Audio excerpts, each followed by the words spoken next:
ज्यांच्यामुळे शिकली आहे ते आपल्या सावित्रीबाई फुले यांच्याविषयी बोलणार आहे। सावित्रीबाई फुले यांचा जन्म सातारा जिल्ह्यातील नायगाव या गावी झाला। यांचा विवाह महात्मा ज्योतिबा फुले यांच्याशी झाला।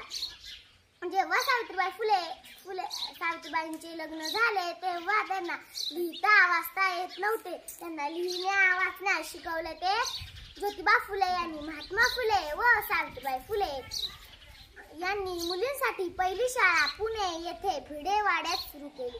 भारतातील पहिल्या महिला शिक्षिका म्हणजेच सावित्रीबाई फुले। चूल आणि मूल एवढ्याच विश्वास स्त्रीने राहू नये, प्रत्येक स्त्रीला लिहिण्याचा वाचण्याचा अधिकार असायलाच पाहिजे असा विचार त्यांचा होता। सावित्रीबाई